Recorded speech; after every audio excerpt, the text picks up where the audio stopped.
Good morning students. Ionic solids के next उसमें हमने प्रीवियस लेक्चर में बात की थी calculation of radius ratio for some geometries, जिसमें हमने ऑक्टाहेड्रल एंड क्यूबिक स्ट्रक्चर की बात की थी। अब हम बात करेंगे radius ratio for tetrahedral structure कि टेट्राहेड्रल स्ट्रक्चर के अंदर हम रेडियस रेशियो को कैसे कैलकुलेट कर सकते हैं। टेट्राहेड्रल स्ट्रक्चर को समझने के लिए, इसकी कैलकुलेशन के लिए पहले हम इसको समझते हैं कि बना हुआ कैसे है। ये बहुत सिंपल स्ट्रक्चर है। जो अभी हमने क्यूबिक स्ट्रक्चर की बात की थी प्रीवियस लेक्चर में, उसमें अगर हम ये माने कि क्यूब के ऑल्टरनेट कॉर्नर के ऊपर एनाइन प्रेजेंट है और एक छोड़ के एक अगर प्रेजेंट है, एक कॉर्नर खाली है, एक पे एनाइन प्रेजेंट है, तो जो चार एनाइंस अपनी पोजीशन लेंगे और उनके सेंटर्स को जब हम ज्वाइन करेंगे तो वो एक टेट्राहेड्रॉन का फॉर्मेशन करेंगे। इस टेट्राहेड्रॉन के सेंटर के ऊपर हमारा कैटाइन प्रेजेंट होगा। अगेन हम यहाँ पे लिमिटिंग कंडीशन लगाएंगे, मीन्स एनाइन एक दूसरे को टच कर रहे हैं और कैटाइन को भी टच कर रहे हैं। तो इस तरीके से हमारे को एक टेट्राहेड्रल ज्योमेट्री क्यूबिक स्ट्रक्चर से मिलेगी।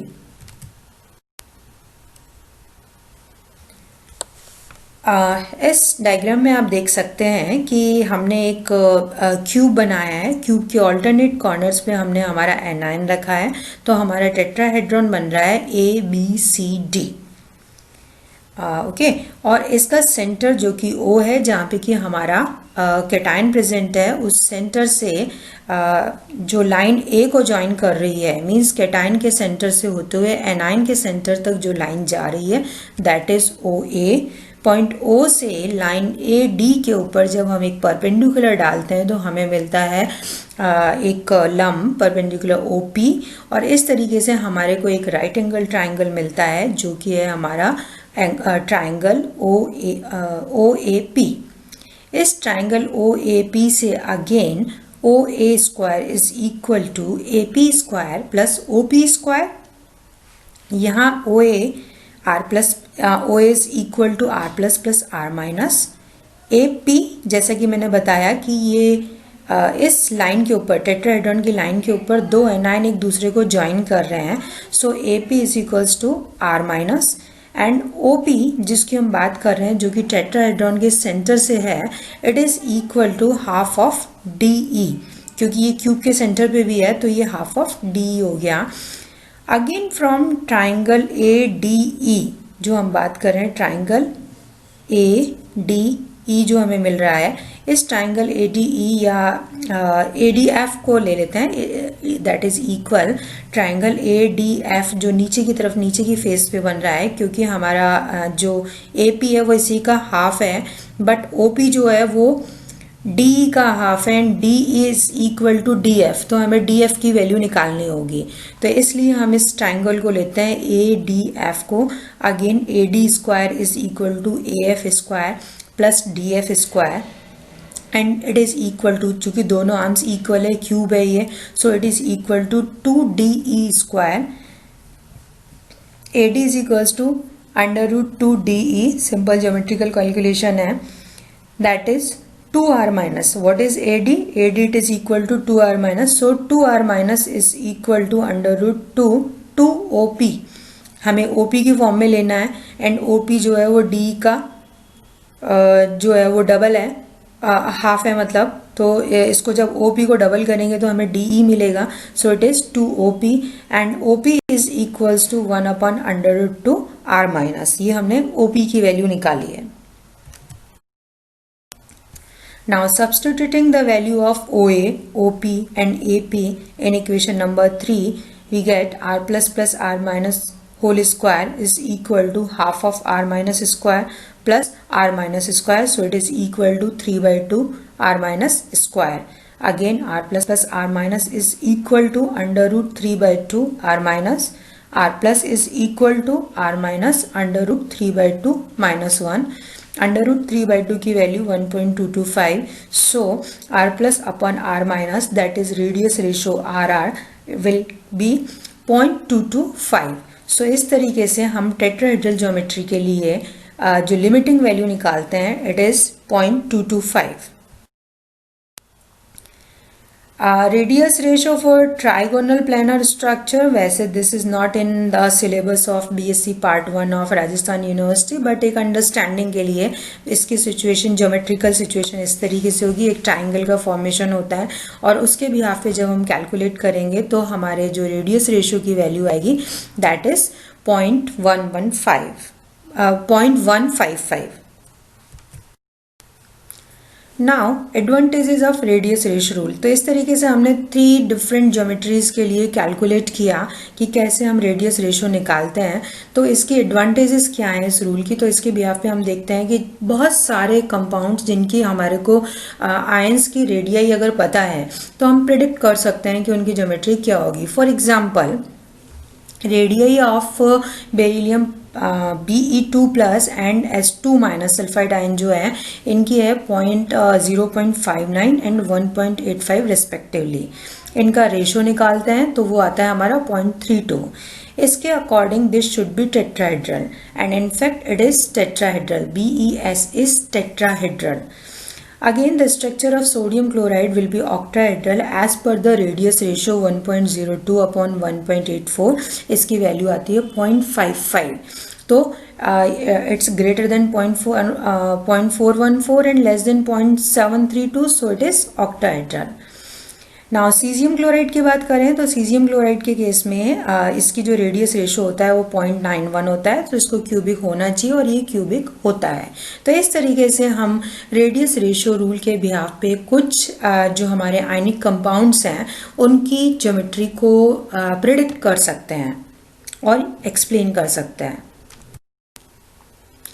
Disadvantages, there are a number of salts which do not crystallize in predicted geometry, means जिनकी कैटायन और एनाइन की रेशो के बिहाफ पर जो उनको ज्योमेट्री शो करनी चाहिए थी वो ना करके कुछ और ज्योमेट्री शो करते हैं।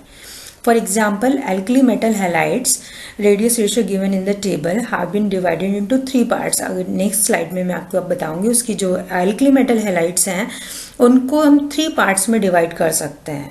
First part, the structure of the compound should have been tetrahedral as their radius ratio fall between 0.225 and 0.414. In part 2, structures of the salts are expected to be octahedral क्योंकि radius ratio होता है वो 0.414 से 0.732 के बीच में होता है। In part 3, for rest of the alkali metal halides, the radius ratios are more than 0.732 and hence are expected to be cubic in structure। इनको cubic होना चाहिए। ये देखिए टेबल को, इस टेबल को जो एल्कली मेटल हैलाइड्स हैं हमारे इनको हमने डिवाइड किया है और इसके अकॉर्डिंग आप देख रहे हैं हमने जो लाइन के ऊपर वाला पार्ट है उसके अंदर रेडियस रेशो 0.414 से कम है।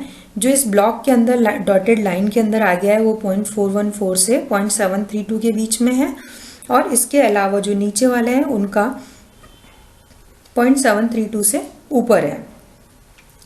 But the structures of only cesium chloride, cesium bromide and iodide are cubic and rest of the halides are octahedral in structure। बाकी सब octahedral होते हैं, tetrahedral नहीं मिलता हमारे को। ऐसा क्यों होता है? Similarly, कुछ ऑक्साइड्स एंड सल्फाइड्स की बात करें तो according to radius ratio oxides of barium and strontium should be cubic but in fact this crystallize in octahedral structure. ये ऑक्टाहेड्रल के अंदर क्रिस्टलाइज होते हैं। Similarly, the structures of sulfides of cadmium and mercury on the basis of radius ratio should be octahedral, but these compounds have zinc blende structure, tetrahedral structure होता है इनका। तो जो हम मान के चल रहे थे रेडियस रेशो रूल के अकॉर्डिंग उस ज्योमेट्री में क्रिस्टलाइज ना होकर के किसी और ज्योमेट्री में क्रिस्टलाइज हो रहे हैं। इसका मतलब हमारा रेडियस रेशो रूल जो है, जो लिमिटिंग रेडियस रेशो रूल है, वो सही मतलब सही प्रेडिक्शन नहीं दे रहा है। इसका क्या कारण हो सकता है? इसके कारण में है जो postulates of radius ratio rule है वही है जो हम मान के चले थे, जो हमने इनका बेसिस बनाया था वही गलत था। क्या बेसिस था इसके अंदर? कि correct values of ionic radii are known. हमने ये माना था कि भाई आयंस की करेक्ट रेडियाई हमें पता है, बट हमें करेक्ट रेडियाई पता ही नहीं होती है क्योंकि ये हर कंडीशन में अलग अलग हो जाती हैं। बहुत सारे फैक्टर्स होते हैं जो आयनिक रेडियाई को इफेक्ट करते हैं। तो सपोज हमने किसी आयन की अगर किसी एक कंपाउंड के अंदर आयनिक रेडियाई मेजर की है तो वो जरूरी नहीं है कि दूसरे कंपाउंड में वो एग्जैक्ट रेडियाई उसकी हो। तो जब हमें आयनिक रेडियाई ही सही नहीं पता है तो हम रेडियस रेशियो सही कैसे निकालेंगे।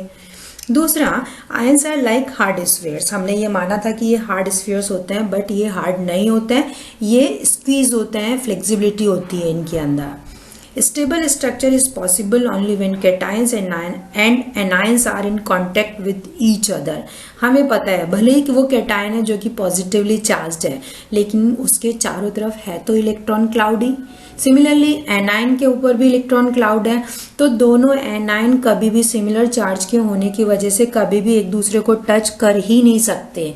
वो एक लिमिटेड डिस्टेंस तक पास में जाएंगे और उसके बाद वो और इस पास में नहीं आ सकते। तो जब वो एक दूसरे को टच नहीं कर रहे हैं तो हम लिमिटिंग कंडीशन उनके ऊपर अप्लाई कैसे कर सकते हैं, क्योंकि हमने ये कहा था कि आयंस एक दूसरे को टच कर रहे हैं, जबकि आयंस एक दूसरे को टच कर ही नहीं सकते। इवन कैटायन और एनायन जो कि ऑपोजिटली चार्ज्ड हैं, चूंकि वो भी इलेक्ट्रॉन क्लाउड से मिलकर बने हुए हैं, तो इलेक्ट्रॉन क्लाउड एक सर्टेन डिस्टेंस के बाद रिपेल करने लगेगा और वो उससे पास नहीं आ सकते। नेक्स्ट, बॉन्ड इज 100% आयनिक। हमने ये माना था कि बॉन्ड 100% आयनिक है, तभी हमने उनको अलग अलग गोलों की तरह ट्रीट किया था। लेकिन कोई भी बॉन्ड 100% आयनिक नहीं होता, उसमें कुछ ना कुछ कोवेलेंट कैरेक्टर होता है। इसके बारे में हम डिटेल में आगे के टॉपिक्स में बात करेंगे। Ions always tend to attain maximum coordination number. ये भी जरूरी नहीं है कि हर कंडीशन में मैक्सिमम कोऑर्डिनेशन नंबर को वो ऑक्यूपाई करें। तो इसलिए जिन पोस्टुलेट्स के ऊपर हमने रेडियस रेशियो रूल दिया था और कैलकुलेशन की थी, वो पोस्टुलेट्स ही हमारी गलत थी। इस वजह से जो रिजल्ट्स थे वो हमारे को हर जगह सही नहीं मिल रहे थे। Now try to answer these questions. Define radius ratio in ionic solids. क्या होता है radius ratio? What will be the geometry and coordination number in a crystal if the radius ratio lies in the range 0.1152 to 0.225? तो अगर आपने इन चीज़ों ये वाले topics आपको क्लियर हो गए हैं तो आप इन क्वेश्चंस का आंसर बहुत अच्छे से दे पाएंगे। Thank you.